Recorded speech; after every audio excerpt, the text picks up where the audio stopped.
This is the Sony FE 90mm f2.8 G OSS macro lens released in 2015.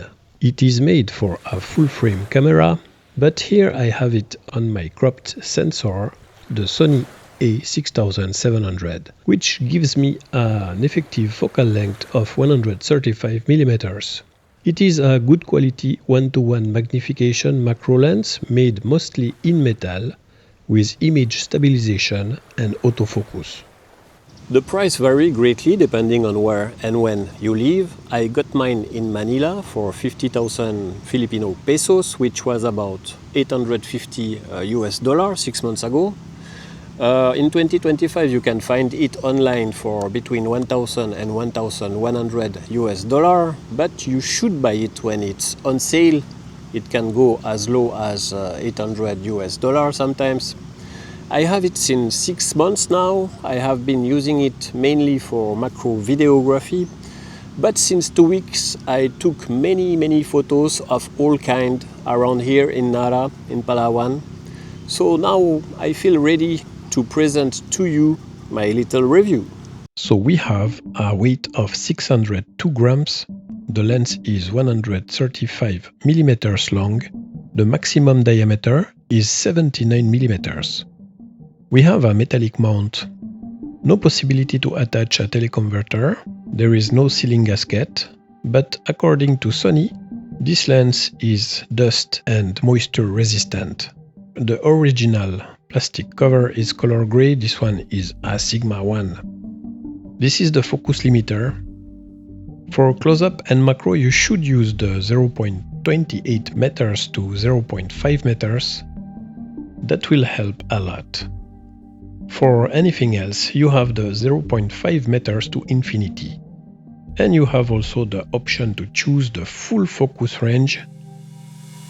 Here I am using the full range to focus. More eyes focusing test later. Then this is the image stabilization switch button on and off. And this is what it looks when it's turned off. Here it's turned on with normal steady shot. And here active steady shot with a little crop.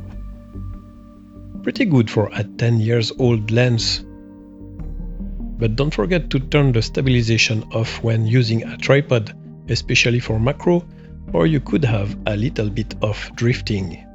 This is a useful focus hold button that you can assign to other functions in the camera menu. This is the autofocus manual focus ring.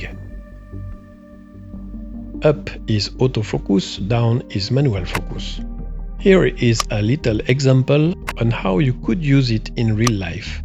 Imagine you are doing macro, so you are in manual mode and you go at 1:1, as you can see here. Then you see a dog running on the beach. You just pull the ring up, so you are now in autofocus. You shoot, and when you're done, you pull the ring down and you are back at 1:1. You have a filter thread of 62 millimeters, and inside you have 9 rounded aperture blades. By the way, the aperture go from f2.8 to f22.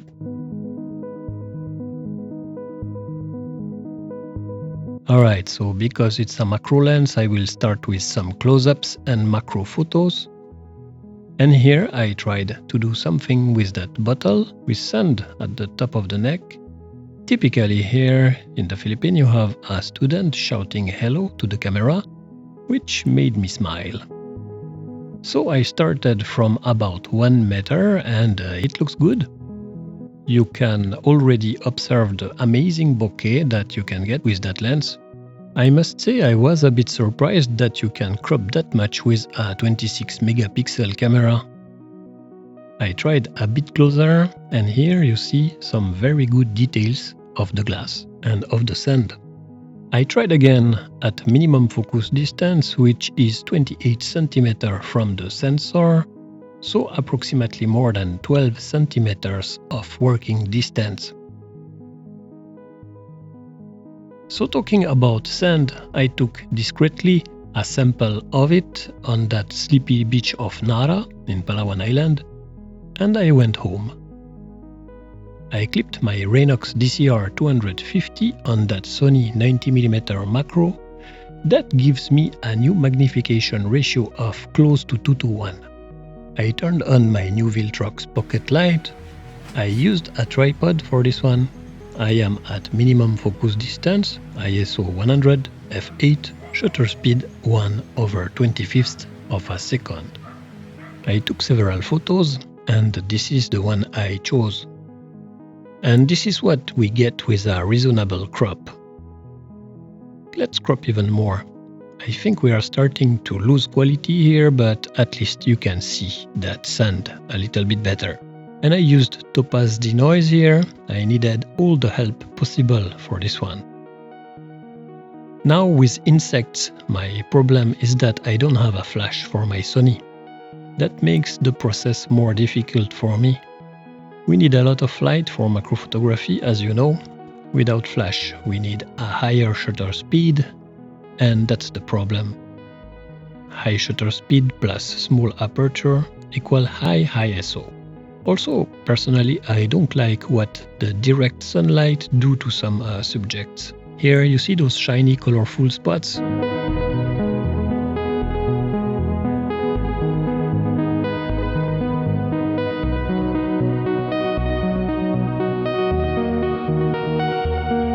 Eventually, I found a few subjects that I could illuminate with my little pocket light. Here I am with a fly. I will not show you that boring result, but in the same configuration, I got that little wall jumping spider. And yes, this is on par with my Laowa 65mm macro. Nice details, no problems, except that my light was on Kelvin 6500 instead of 5500, so I had to clean the reds.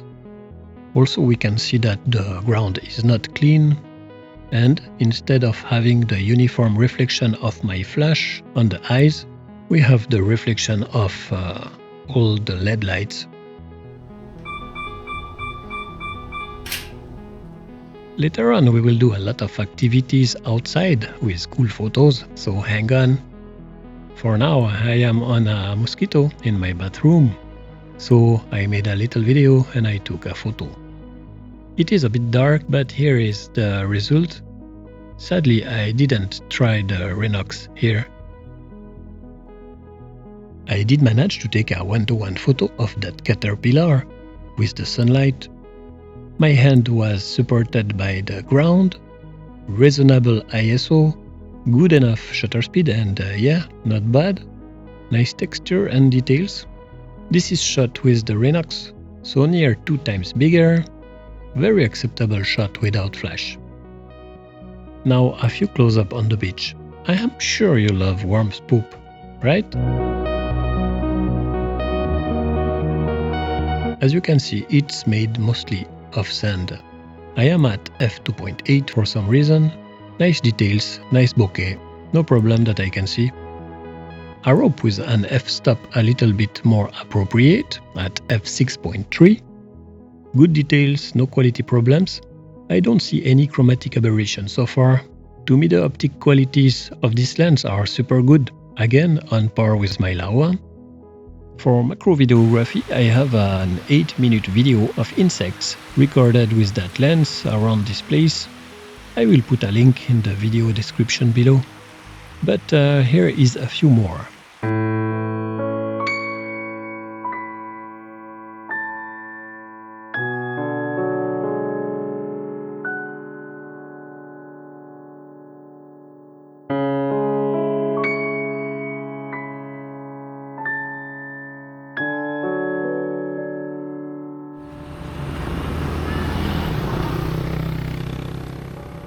I went along the main road crossing Nara town. My camera is set up for human detection, eyes autofocus. I have my camera down on my bike. I am just looking at the LCD screen to frame my subjects, and I shoot at f3.2, shutter speed 1/1600th of a second. Good? Not good? Good? Good? Good? Good, good, good, not good, not good, good, good, good, good, good, good, good, good, good, good, good. 21 images, 3 are not good, so I went on the beach and I tried some more. It felt more easy because there is no busy background. This is on the way to the beach. There must be a fire near, on the right side. ISO 100, f3.2, shutter speed 1/1000th of a second. Again, very good sharpness. Here we have someone who is learning how to drive, I guess. It's in the evening just before the sunset, so we have a very nice light. Very nice subject separation here at f2.8.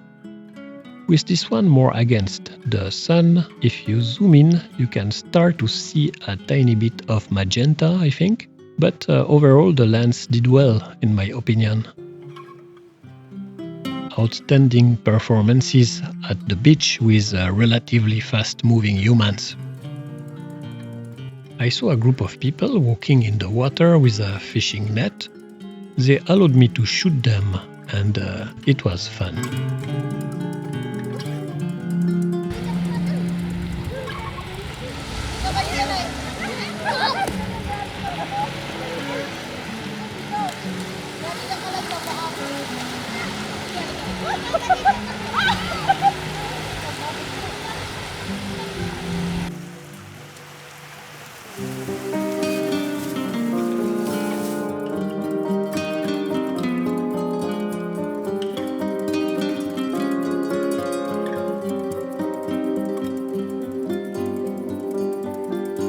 Let's go back to some boring tests just for a minute.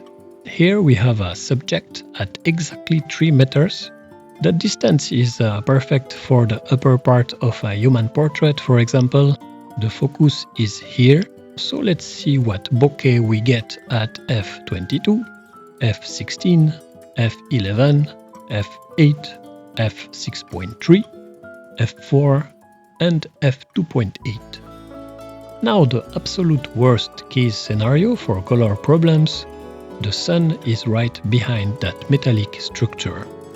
And for the first time in 6 months, when I zoom in, I see horrible purple fringing and some other color problems. I came the next day with the sun more high in the sky and the chromatic aberrations were almost gone. Now, let's go back to the beach for some animal portrait photography test. Pretty easy with the dogs because they are never too far, looking for my personal protection. Later, I will tell you the secret to have your personal doggy guards at the beach. This looks very, very nice to me. I like the blurry background and of course the sharpness. Another friend, super sharp, under a good light before sunset. Here sadly I cut the tail, otherwise it would have been a 9 on my 1 to 10 scale. On the original I have the tail, the dog is perfectly framed, for me, in my opinion, but my horizon is a mess, as you can see. Another one, very sharp, no problems. I am on animal tracking and I autofocus for those kind of photos, and I use more than half of the time the LCD screen to shoot at low angle. For that little video, I am not 100% sure that it was in animal tracking.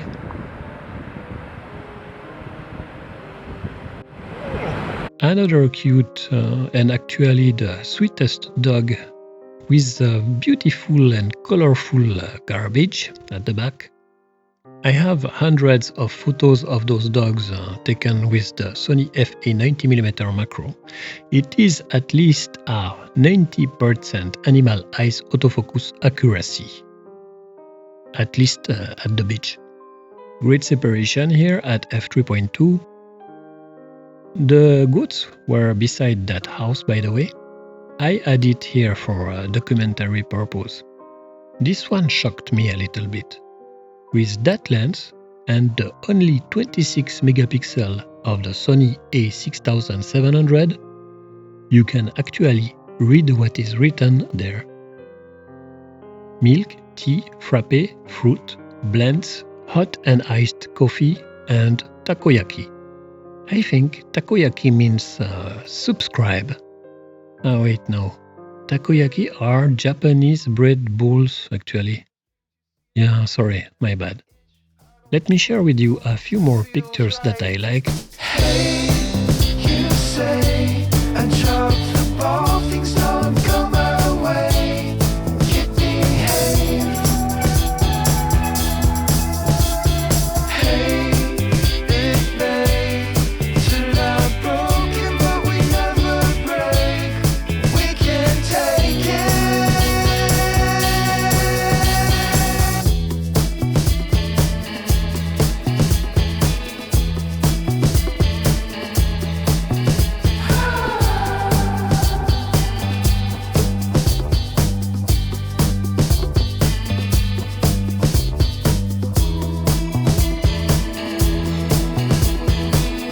Now what you can't do with this 90mm macro, you can't photograph that sky. You probably need an action camera, a smartphone or a lens with a 10mm of focal length.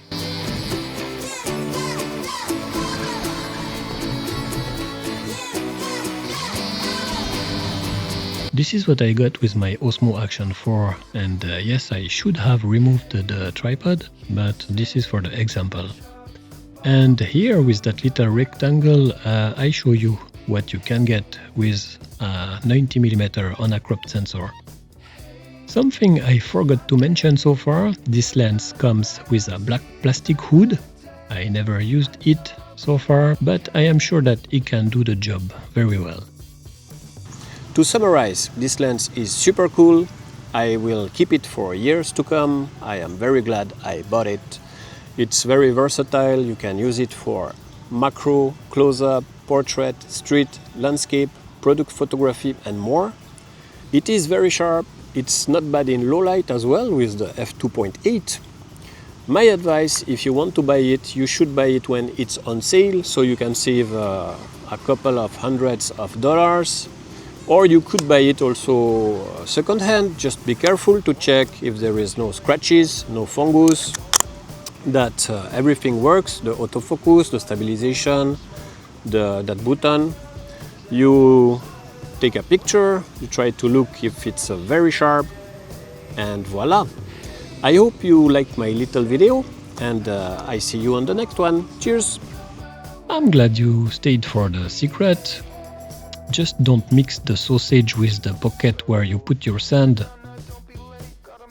This is my last day with those dogs. If you want to see where I go next, which is an amazing place, you like, subscribe and click the bell. Cheers!